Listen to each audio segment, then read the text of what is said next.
Okay. Kingdom tunnel. Rain. Amor fati. Viewer discernment is advised. Yeah, it is a story that you hear all over. And, you mentioned that it uses water, but what I've learned is it's actually fresh water. It's not just any water. It's the same water that you and I require to live. So these data centers are actually in direct opposition to life as we know it here on this earth. I mean, if it was just the one odd data center here and there, it wouldn't really be of any consequence probably.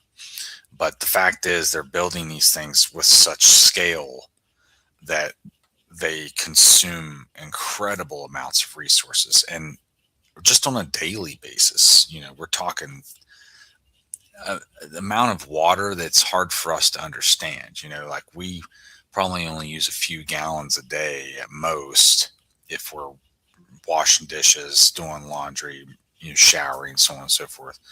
But these data centers can use, as much as like like Miami City or something in a day. So, and it's just a facility, that doesn't even count the surrounding area.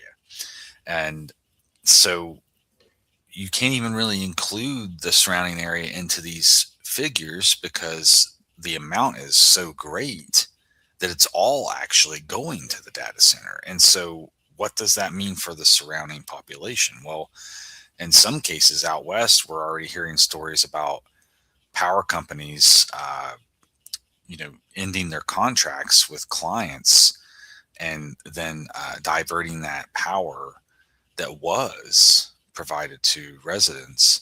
They'll then be providing that same power to the data center once that contract has expired. And so they're told, well, you just got to find another power source. So, what does that mean?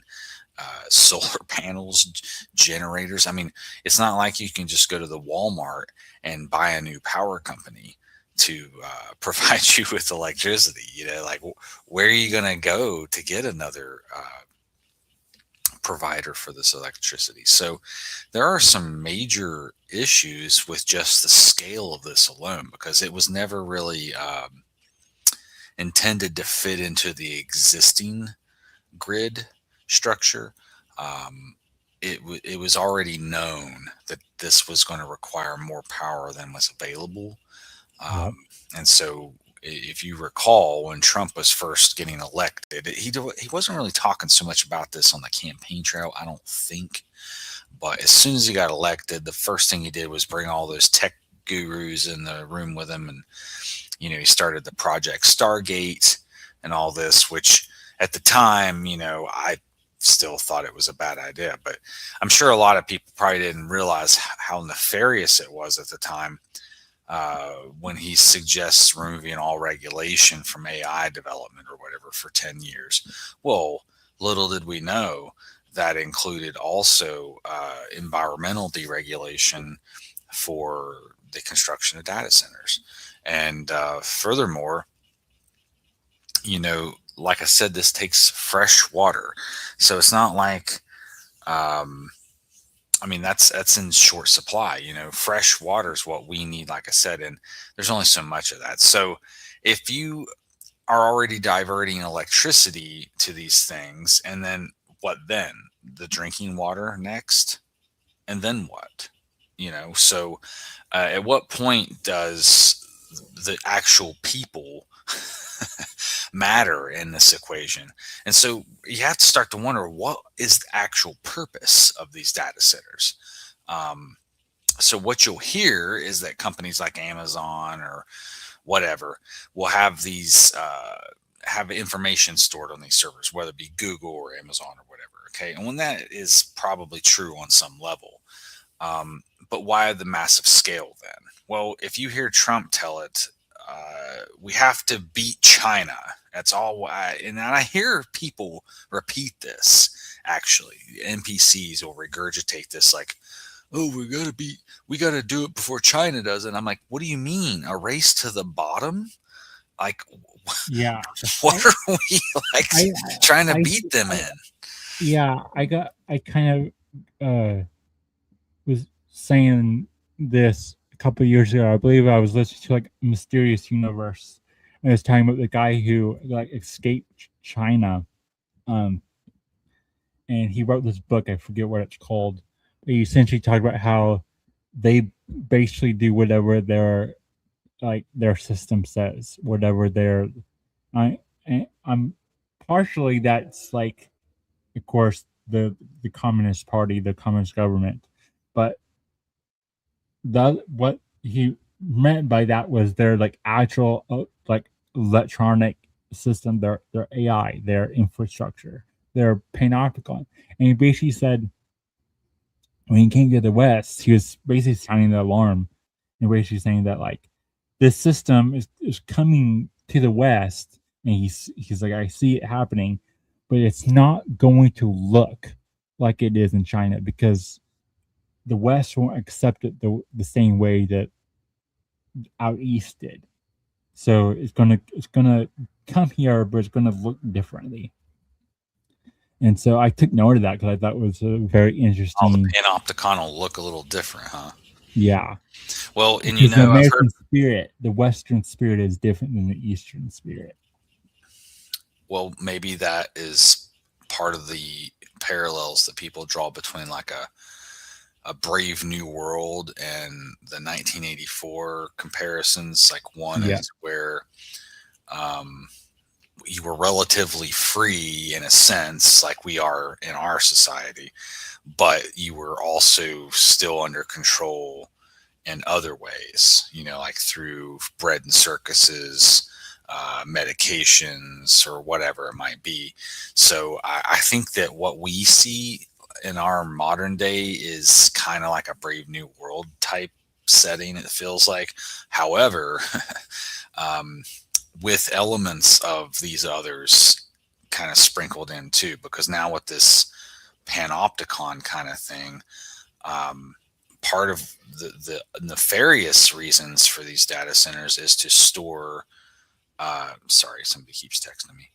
Um, they store our personal data and information in these yeah, servers, and there are these facilities known as fusion centers where they will then take this information and basically synthesize it together to make it somehow useful. So that's really the role that Palantir kind of plays in all this, right? So their job is to take information across diverse platforms. Well, the best example, I guess, would be used with like what they're doing with the government, where they got all these different governmental databases and they want to integrate them together so that they could um, query your name as a citizen, and all of your information will pop up from these various databases and platforms. And that's the role that Palantir kind of plays in that sense.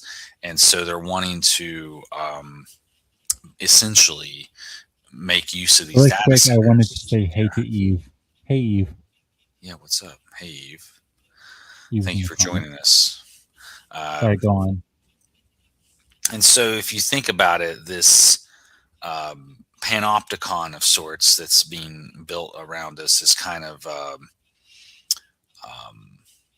it's going to be contingent upon these data centers too, because the digital ID platform that they're rolling out is going to make use of these data centers in a sense. I mean, I don't know if our information would be stored locally or what, but they're building them all across the United States. So if you think about it, I guess anybody's information could just be stored on whichever data center was closest to them. Yeah, and now with like I was talking to you about yesterday, how they're combining the U.S. and Israeli militaries on a whole nother level that we don't see other countries doing, where they are going to give access essentially to all of our data to the Israeli government or the military, which is extension of the government. Yeah, and that was actually a bill snuck into the NDAA, the National Defense Authorization Act. That is a bunch of nonsense that started after the Twin Towers incident in the early 2000s. And since then, they've just continued to add more and more into this piece of legislation so that they further erode our freedoms and liberties to the point that they are now basically coming after. Well, it started out as like, what, Islamists hiding in caves or something, plotting, these attacks, and then now it's domestic terrorists. Like they think that we are the problem now. So it's kind of funny how it's come full circle, right? But the NDAA allows for the government to make these overreaching, um, uh, you know, abuses where they can, disregard your rights to privacy, etc. Um, and so, yes, good night, guten Nacht.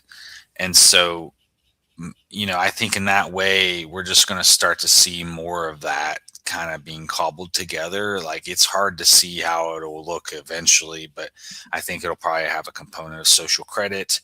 And so, like, for instance, if you start to criticize, um, this partnership like you referenced, then maybe you get a ding on your social credit, and then the next thing you know, you don't get that loan that you were wanting to get from the bank, or maybe you can't get that promotion at work, or maybe you don't get the job at all because you were like blacklisted or something because of the algorithm said that you were saying naughty words about the country the size of New Jersey in the Middle East.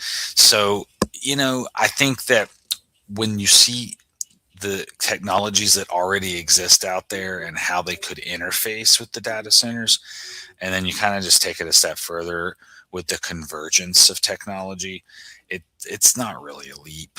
A lot of these technologies have been getting developed parallel to one another so that when they do converge, I heard somebody characterize it this way today, and I really appreciated the way they put it, because I think there's a false sense of security with a lot of folks. With technology, we feel like we are kings of the earth, right? And then we're so much smarter and more capable than everybody that come before us. But in fact, what we are seeing is the emergence of the panopticon, and it's really like a fence being built around a herd, is how the example was given earlier today. And it said like once, when three sides of the structure are up, it might even still kind of have like a secure feeling to it, right? Because there's always a way out. You can go into it and you can exit it.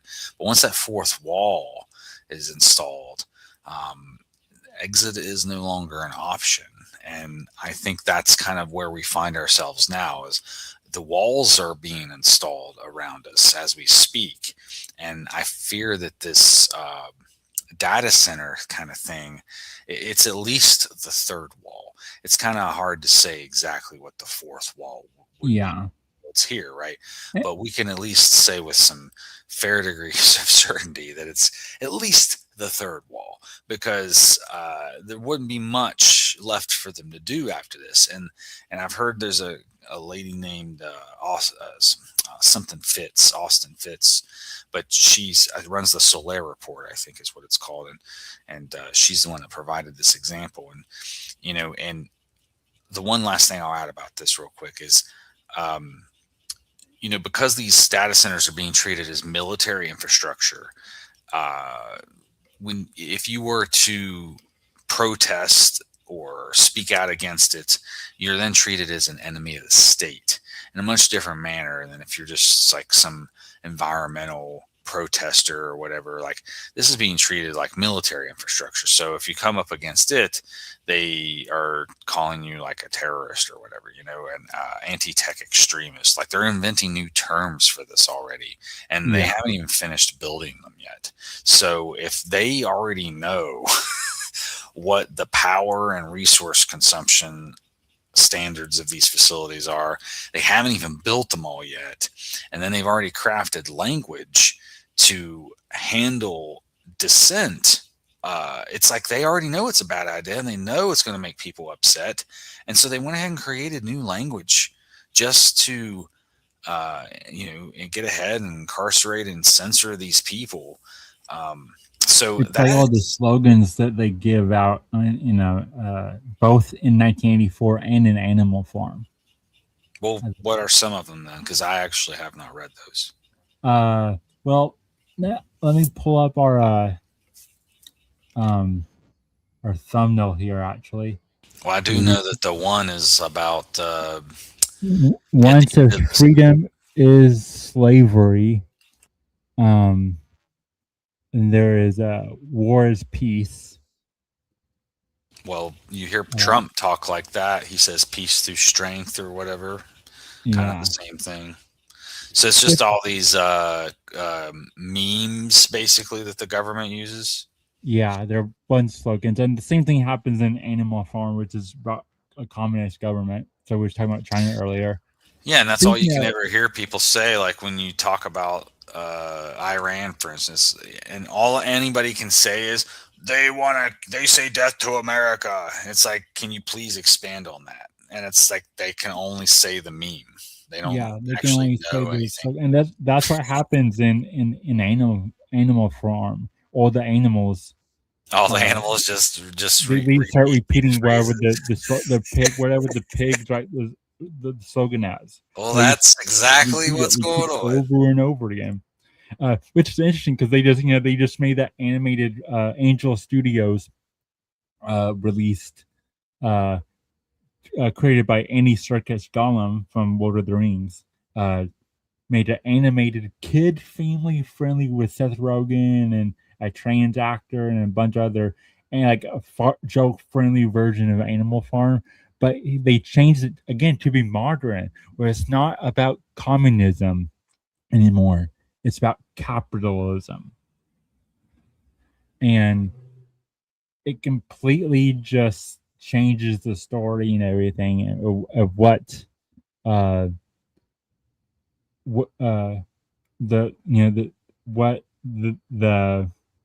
people, like, the whole Orwellian kind of thing. It changes what they was trying to say. And again, it goes to that again, I believe it's C.S. Lewis that said that when you take something that's timeless, like Animal Farm or the Odyssey, and you make it modern, you add your own modern lens ideology to it, it ruins the whole point, the message, the essence.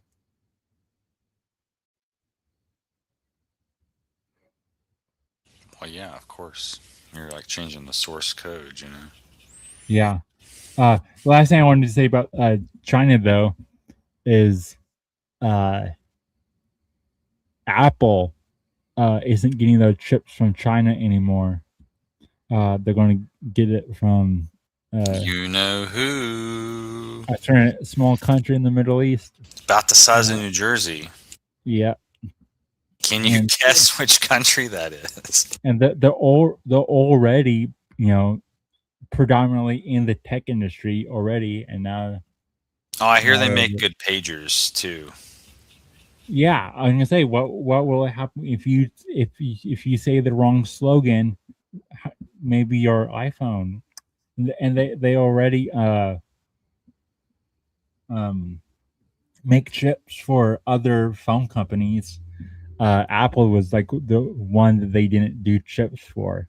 It was like the one company that was like getting it from China, and all the MAGA people will be like, or like, they're like, well, that's a good thing because we're not getting it from the Chinese anymore. And it's like,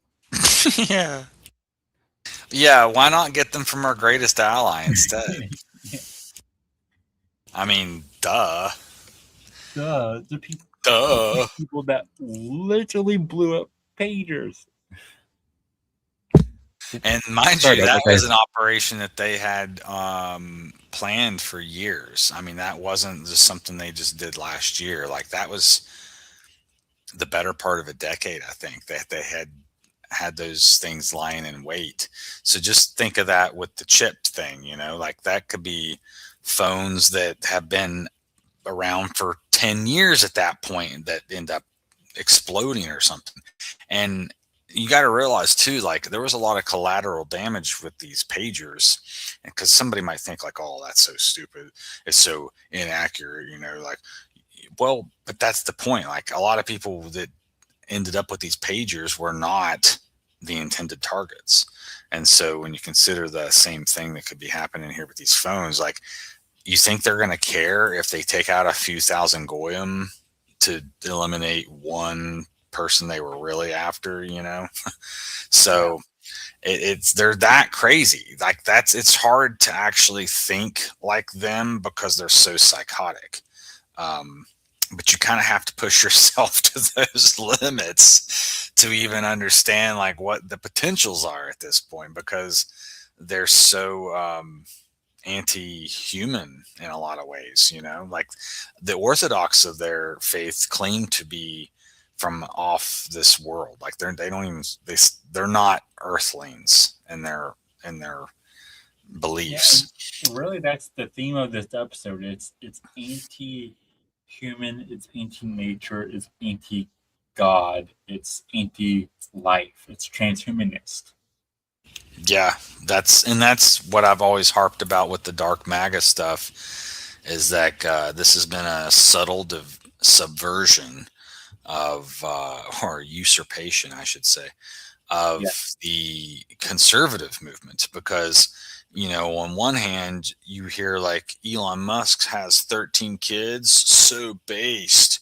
Well, yeah, but then one of them's trans, for instance, and then you got another, how many of them are actually in vitro fertilization or test tube babies? Or it's like, well, how many did you actually produce the old fashioned way, So like this natalism thing, well, then you got like Peter Thiel and his lover, they adopted or bought a child. I think Sam Altman did this, or not Sam Altman, or this a guy of OpenAI or whatever, maybe that is him, but he bought a child, I think, as well.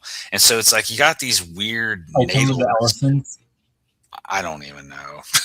Sorry, I don't want to slander anybody, but one of those tech elites, they just buy children because they're gay, of course, and they can't produce children. So like you were saying earlier, they have to pervert. Well, you said OpenAI, I think that's the Ellisons.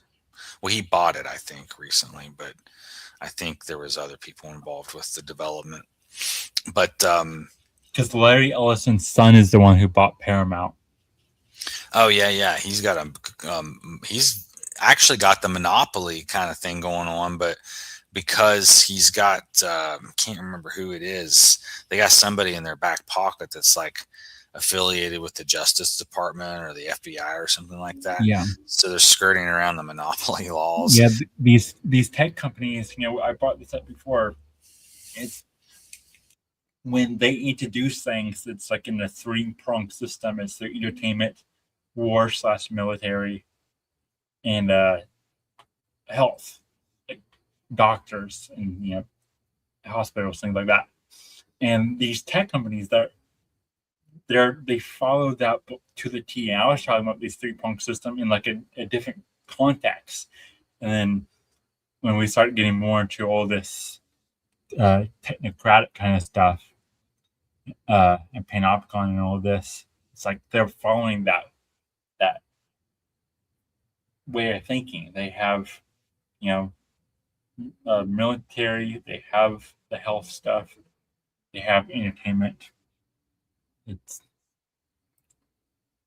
That's the walls are getting all brought up. And when you said that the fourth wall isn't up yet, it made me think of, like, in movie terms, breaking the fourth wall means that you're self-aware, you're talking to the audience. So if you break the fourth wall at the Panopticon, will you be talking to God? Well, I think at that point is when you realize you're trapped and you're fucked. Yeah.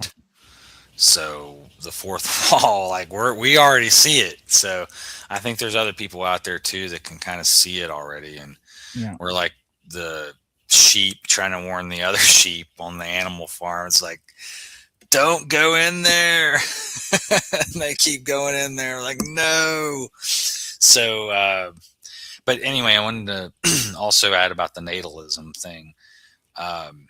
So on the surface, it kind of seems interesting and compatible with conservatism because, they're pro children, right? Well, but then you dig a little deeper and it's like, oh, test tube babies. That's not exactly what I had in mind. So how, how are you producing these children exactly? And it's like, and then you start to wonder like, well, why do you want so many, and we even find out like Elon's joking with some of his baby mamas about having a legion of children to repopulate the earth after the depopulation incidents that they're planning. Yeah. It's like, whoa, this is starting to take a dark turn.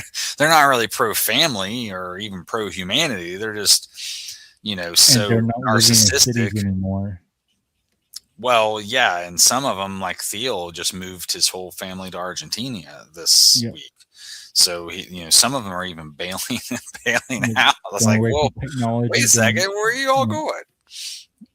So, I think that whenever we look at these people, we need to not really look at them as role models because they're not pro-family. They don't share any of our values. And I think when they feign interest in the things that we're interested in, like when Elon Musk pretends he's a video gamer, for instance, he doesn't actually play those games. He has other people play them for him. And then he acts like he plays them, right? So he can seem like he's normal, like you and me or whatever. And I wish I was making this stuff up, but like those were some controversies that came out about him a while back, but just because there's been so much else happen, we kind of forget about those little things. But those things add to the inconsistencies, like our dear friend Nolan and Lupita. People like Elon also have inconsistencies. So, I think whenever you look at that trend and how that fits into everything else that's going on and like who a lot of the players are, it's like on almost every case, it's some foreign born person like Kevin O'Leary telling us that we can't have lunch. We should stop eating lunch. We're wasting money. And then you got other people, wanting us to abandon humanity. When Peter Thiel was asked if humanity should be permitted to persist and continue, he took an actual minute pause to answer the question. He himself being a human, presumably, you'd think he'd be a little biased, but no. That's how they want you to think too. I mean, look at all the propaganda we've had throughout the years of like, oh, we're overpopulated, we're hurting the earth, when we're not. It's actually the opposite. We're in a population decline. Kids for the elites, not for the sort of thing. Well, especially with the white race. I mean, and then rid of us. Then they sell as like power to like feminism and women being like, oh yeah, I'm child free. I'm not shackled down by the gift of life and being this incredible creature that can recreate life just like God. I'm too busy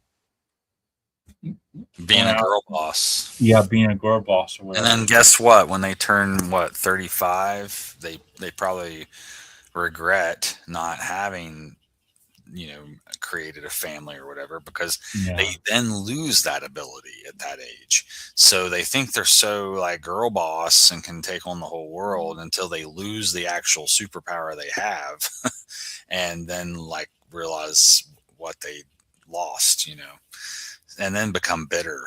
And then all the red pill bros are like secretly gay and stuff. Dude, is that not like crazy how often you like, it's almost like one or two a week at this rate. And you know what I think it is? I think it's that it's very Jewish, I think they prop up these people and why are they always gay, right? So I think I figured this out. I heard in some social media thing one day that the reason they chose the gays was because they're already morally compromised. You can more easily control somebody like that because if somebody's real based and so on and so forth, they're really hard to control. In fact, may even be impossible to control, and you might have to resort to extreme measures to, change their mind. Whereas somebody that's already kind of morally deviant or whatever, it's going to be a lot easier to get dirt on them, to bribe them, etc., because their morals are already loose, right? Yeah. So it kind of clicked finally, and I was like, oh, dude, so like all these grifters online are gay probably because they're just actors and they're just looking for a gig and looking for a grift. And these people that don't have any qualms or morals anyway, they don't care about misleading people or lying to people because it's just, they're morally bankrupt in the first place, So I think you should just take a long, hard look at any of these people that become successful on social media, because odds are they're being propped up. So it might be a little difficult to figure out who's funding them, but no Orpho. Excuse me.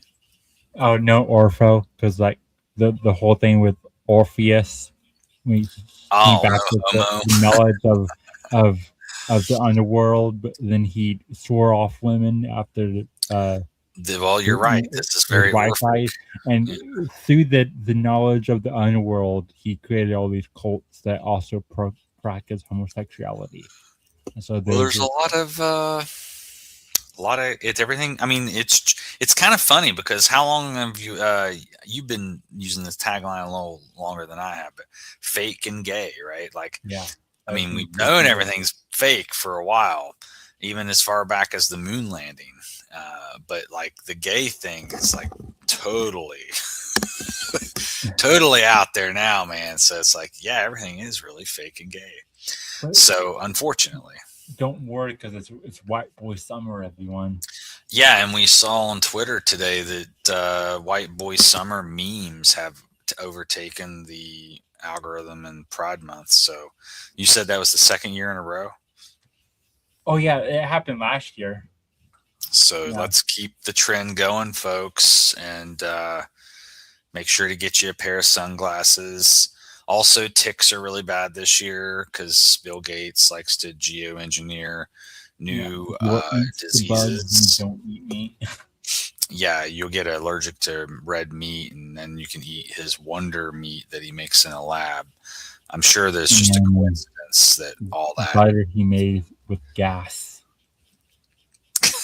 Butter he made with gas. Yes, out of thin air he has produced. Isn't it like carbon dioxide butter or something like that?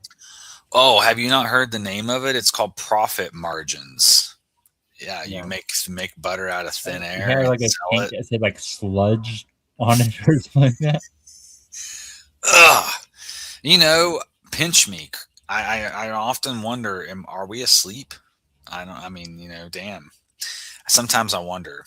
It really does feel like a Twilight Zone episode, because like sometimes I'll wake up and get on the social media or whatever. I'll think to myself, like, I just thought this was possible like a month or so ago, and then like it'll be in reality. I'm like, oh man, that was too fast, too soon, So that's sometimes when I talk about this dark MAGA stuff, like I get a little unnerved by it, because it's like it's just coming to a neighborhood near you, and like data centers is something I did hear about, but until they started building them nearby, it didn't really hit home, so like now that I'm a little more aware of that, I agree with you. They brought it out with the first prong being entertainment, and everybody was making Studio Ghibli art and AI, and it was all fun,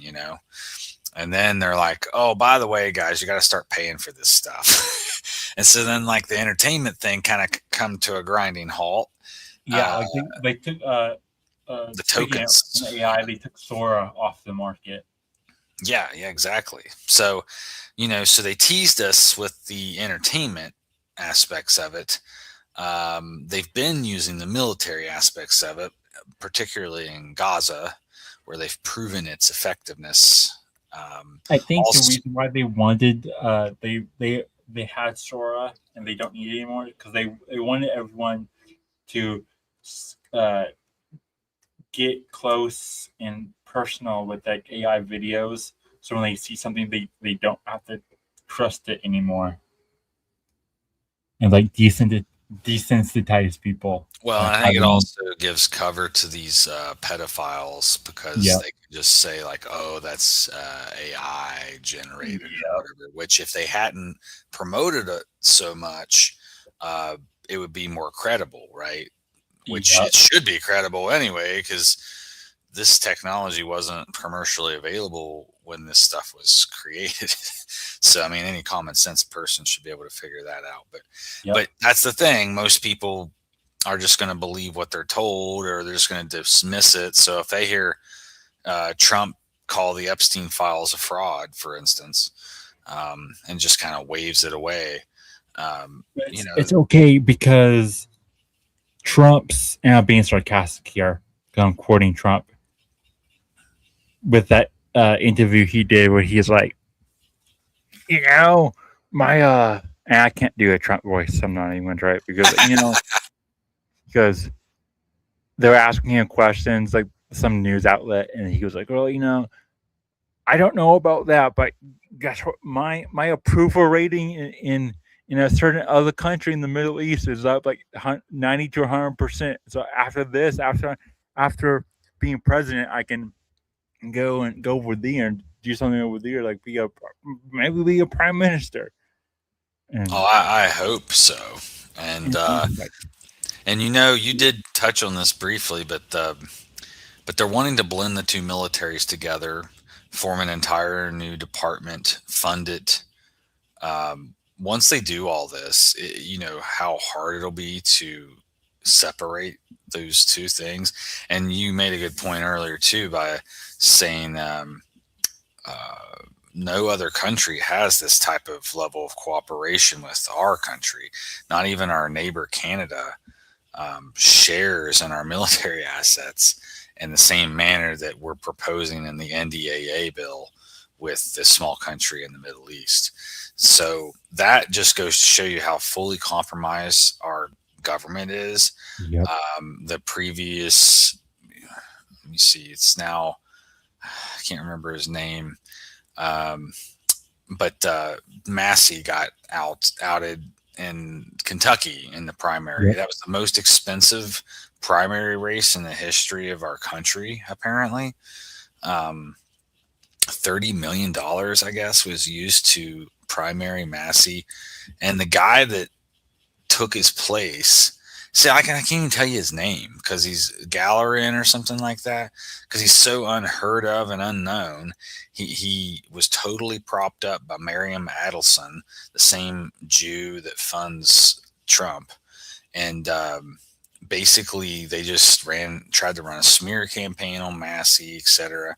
Well, the guy that they actually ended up electing for Kentucky is actually pro-draft. So he wants to draft your kids, which, by the way, they raised the draft age to 42. So not only do they want your children, but they want your uncles, your fathers, your brothers, everybody to be sent to die for these wars in the Middle East. So, that's kind of what we got on the agenda here in the future, I think, because it won't yeah, be long, I think, before they declare war, because they're already really at that point now where Trump's exhausted his executive order privilege of um, right, exercising military maneuvers and stuff, etc. And so at this point, they have to receive funding from Congress for the war. They have to actually declare war. And so Yeah. now that they're at that point, I think that's why we're seeing the other moves that we're seeing, is because they're going for broke, like Yep. they're like, the country's about to collapse anyway, and they are trying so desperately. Like if this Iran war were already over, I can pretty much guarantee you that the United States would already be on its way out, but they need us still, right? So, because without the United States, they can't defeat Iran alone. Yeah. So I think that's kind of the thing that we should really be paying attention to, because once the country as we know it has outlived its usefulness, that is when we're really in danger territory, And I think. isn't the average lifespan of an empire or country or kingdom like around the average is like 250 years, something like that? And Yeah, typically. and this July is America's. But Which is funny, because maybe you can talk about this. Trump's lineup of talent, didn't all of the musicians cancel their concert? Like, yeah, there's we can get into. I want to do a embarrassing. patriotic episode. Okay, well, So anyway, we can yeah, get into I actually also, didn't want to go long anyway. yeah, it's too dark here, so for me, It's I pretty think dark. yeah, it's pretty Actually, dark. I can see like your red mic button, and that's about it. Yeah, so I think I'm gonna try to move moving forward a little bit. You can catch me in the glow. Nah, But yeah, if you no hope. give final thoughts on your segment. Sorry that I went so long. It's cool, dude. I'm just tired, is all. Final thoughts. Well, we're not dead yet. And you can get active with your community to organize against these things.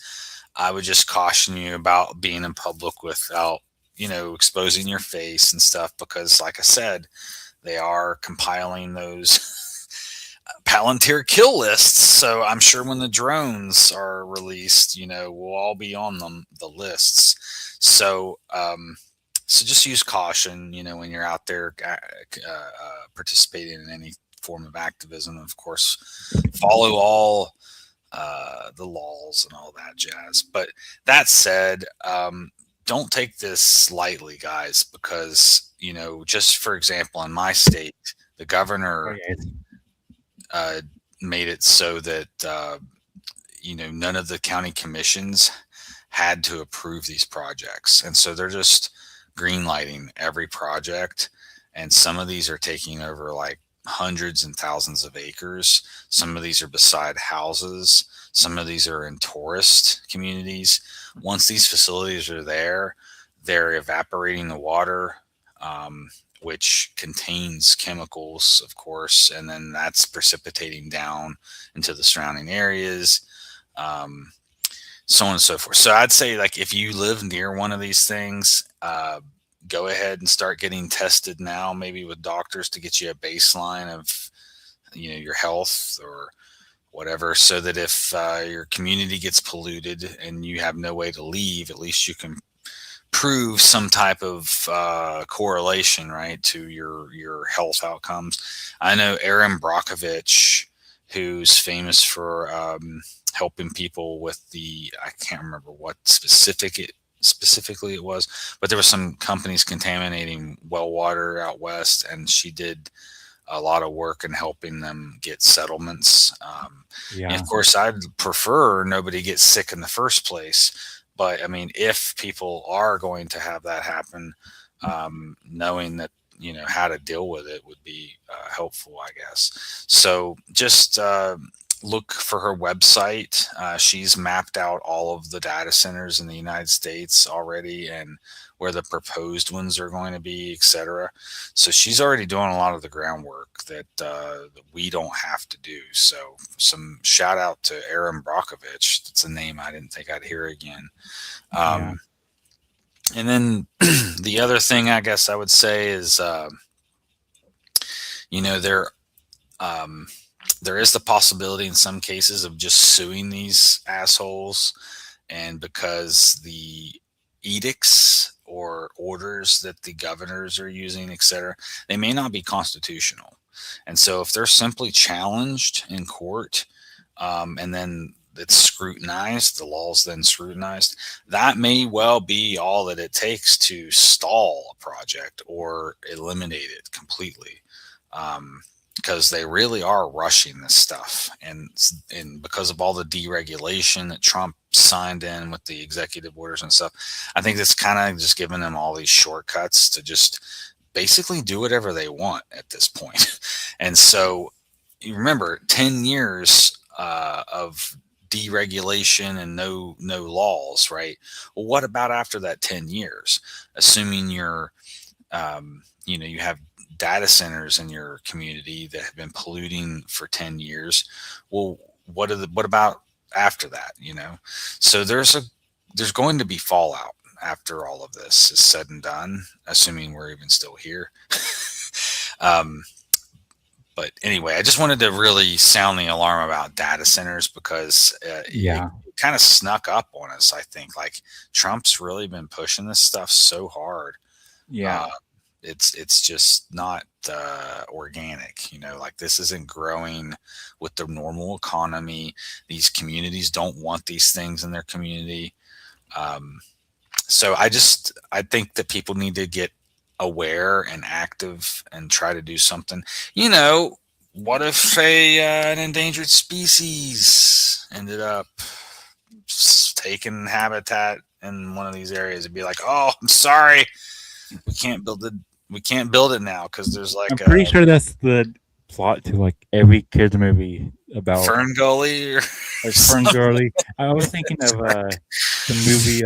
What's it called? Hoot or something, about the owls, and they found endangered species. Well, hey, there we go. So we just need to find the endangered species.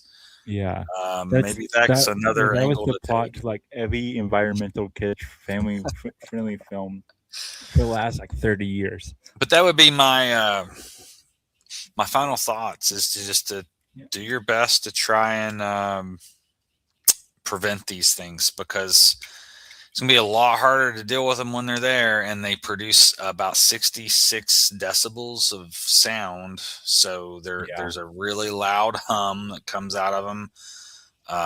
You're no longer going to hear birds or insects or they literally kill off like everything. Yeah, it's just death is what it is. And then of course it'll lead to the mark of the beast panopticon surveillance state system that we are all, Palantir leads to Saruman. It leads to Sauron. Yeah. It leads to Mount Doom. It leads to Mordor. Nothing good. No. But I don't always know I like Doom Pill and stuff, but well, that's okay. You can Doom Pill. I'll Hope Pill. Everyone needs to Hero Max. Everyone needs to everyone needs a Hobbit Max, and take whatever ring they can find to Mount Doom and destroy it. Thou shalt not create a machine in the likeness of the human mind. That's my favorite quote from Dune. And at the time, I never imagined like what it would be like today. But like no truer. I'm like Hal now. I thought I would be a Batman villain, but now I'm just Hal from 2001: A Space Odyssey. Oh, Hal 9000. Yeah, I'm just a red dot now. I'm sorry, King. I cannot let you do that. Sorry, I cannot let you do that. Anyways, guys, it's the data center stock and kill it with fire.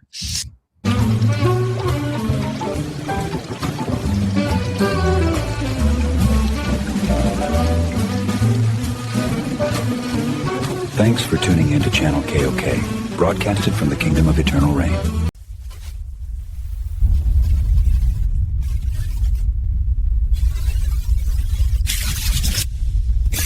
Channel KOK.